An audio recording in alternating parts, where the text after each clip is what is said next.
Mais je vous le disais en préambule, notre invité ce matin sur BFM Grand Lille et Grand Littoral, c'est le sénateur du Nord, Éric Bocquet. Bonjour. Bonjour. Dans une lettre adressée le 2 décembre dernier au Premier ministre, vous demandez avec 3 autres élus du Nord et de la Somme une meilleure promotion, une meilleure défense du picard. La langue régionale, le ch'ti, serait en voie de disparition?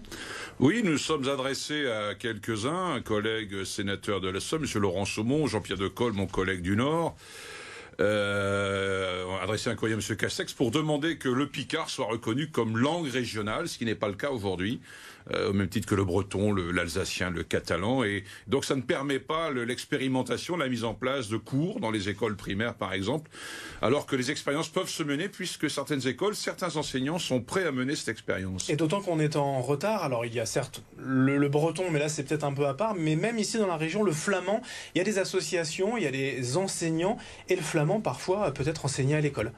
Oui, tout à fait, ils sont un peu en avance. Bon, peut-être ont-ils engagé la bataille, entre guillemets, plus en amont, mais on a un peu de retard par rapport au flamand. Très bien pour le flamand, c'est une expérience justement dont on doit s'inspirer et qui devrait permettre que le picard subisse un peu le même traitement. Je vais me faire l'avocat du diable. Est-ce que le picard, c'est une vraie langue, c'est pas juste un accent, le ch'ti? Non, c'est pas un français déformé, c'est pas un accent. Il y a du vocabulaire, il y a une syntaxe, il y a une culture, il y a eu des œuvres littéraires, il y a eu, souvenez-vous, les traductions des albums d'Astérix et Obélix et Tintin et Milou en picard, chez Pindialo de la Castafiore, si vous vous souvenez de ce titre-là. Donc il y a une réalité culturelle autour du picard qu'il faut développer et transmettre aux jeunes générations. Et puis si on prend le terme quand même, le picard, est-ce que c'est pas juste tout simplement plus en Picardie? Il y a aussi le picard qui est parlé dans le Nord et le Pas-de-Calais. Oui, le picard, on peut considérer qu'il est pratiqué depuis les confins de la Seine-Maritime, à l'extrême ouest de la Somme, et ça va jusqu'à Tournai, tout près de chez nous, là. Donc, voilà, la région Hauts-de-France est concernée au sens large. Ça fait des centaines de millions de gens qui l'entendent. Justement, vous dites 1 million de personnes qui le pratiquent, oui, dans la lettre envoyée au Premier ministre. Est-ce que c'est un chiffre qui, selon vous, est en recul, un peu en baisse? C'est le sentiment que j'ai dans mon expérience personnelle, et puis plus globalement, parce que si on ne l'entend plus, si on ne la pratique plus, cette langue, elle va s'éteindre. Une langue, c'est une langue qui doit être vivante, et donc transmise de génération en génération. Et c'est toujours un plaisir pour les gens de l'entendre, mais l'occasion est de moins en moins fréquente, effectivement, d'être en contact avec cette langue. Et la solution, hormis peut-être, voilà, on voit des panneaux de signalisation d'entrée de communes qui sont traduits en flamand, il y a aussi peut-être des guides touristiques qui peuvent être traduits en flamand, mais c'est vraiment de passer par l'école. L'enseignement à l'école, c'est le plus important? Oui, il y a des expériences qui se mènent dans le département de la Somme, effectivement. Vous citiez les entrées de communes, là, dans ce département, il y a eu... c'est très touristique, ça a un côté touristique, mais c'est ce que les gens recherchent, l'authenticité dans une région, et la langue en fait partie. Donc oui, ça passe par l'éducation. On a d'ailleurs eu une rencontre avec madame la rectrice Valérie Cabouil en juillet dernier, avec monsieur Ingelard, le président de l'agence régionale pour le picard. Elle n'est pas hostile à l'idée d'une expérimentation, mais il lui faut l'outil juridique, entre guillemets, une reconnaissance que le picard soit reconnu comme langue régionale pour que dans certaines écoles du Nord, et certaines écoles y sont prêtes, et les enseignants ou enseignantes permettent la sensibilisation des jeunes générations au picard. Et ça, des enseignants, vous en avez trouvé? Il y en aurait disponibles pour enseigner le picard? L'agence pour le picard citait une école de Denain où un enseignant est prêt à expérimenter, mais il faut qu'il ait le feu vert administratif du rectorat et du ministère. Alors pourquoi le gouvernement, pour l'instant, fait un peu la sourde oreille sur ces demandes?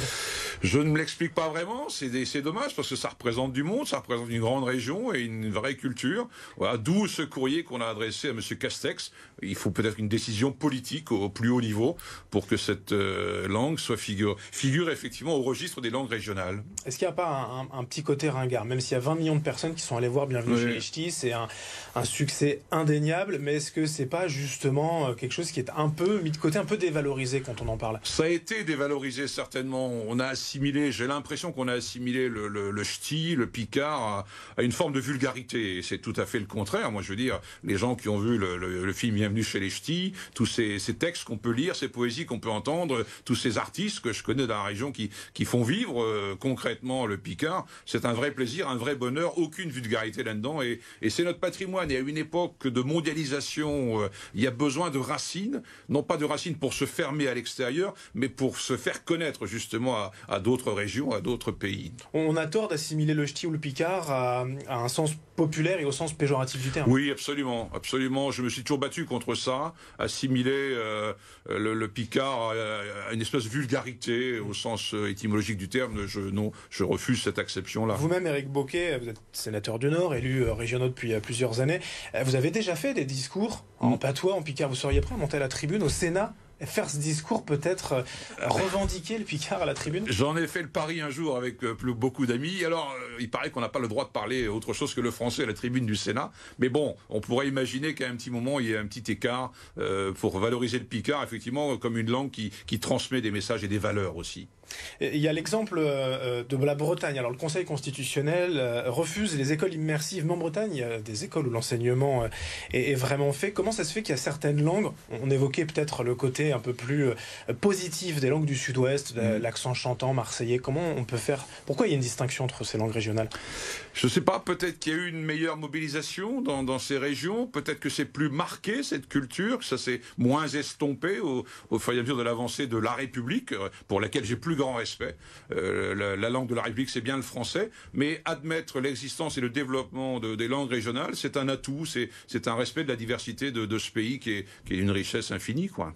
Le Conseil régional des Hauts-de-France aussi devrait soutenir l'initiative? Oui, d'ailleurs nous allons prendre des initiatives avec Olivier Angelard de l'Agence pour le Picard. On va contacter la région parce que de fait nous sommes devenus une très grande région qui inclut toute cette zone où le Picard est pratiqué. On va avoir des contacts avec la ville de Lille. La ville de Lille, c'est la ville de Desrousseaux, le Piquinquin, Simons, Léopold Simons. Il y a des choses à faire ici et là pour que ce sujet soit pris à bras-le-corps et par un tas d'intervenants comme cela, y compris des collectivités. L'UNESCO, juste pour finir, place le Picard sur la liste des langues régionales sérieusement en danger. Ça pourrait disparaître, l'accent, les termes, le patois? Oui, une langue qui n'est plus pratiquée, une langue qui n'est plus transportée est vouée à disparaître. C'est un corps vivant, mais il faut le faire vivre. Donc ça passe par un enseignement, une éducation, une sensibilisation au quotidien. Et on est là, nous aussi, en tant que chaîne régionale BFM Grand Lille et BFM Grand Littoral, pour faire passer le message. Merci Éric Bocquet, sénateur du Nord. Je rappelle que vous avez donc envoyé une lettre le 2 décembre dernier au Premier ministre avec certains de vos collègues pour demander une meilleure promotion du Picard.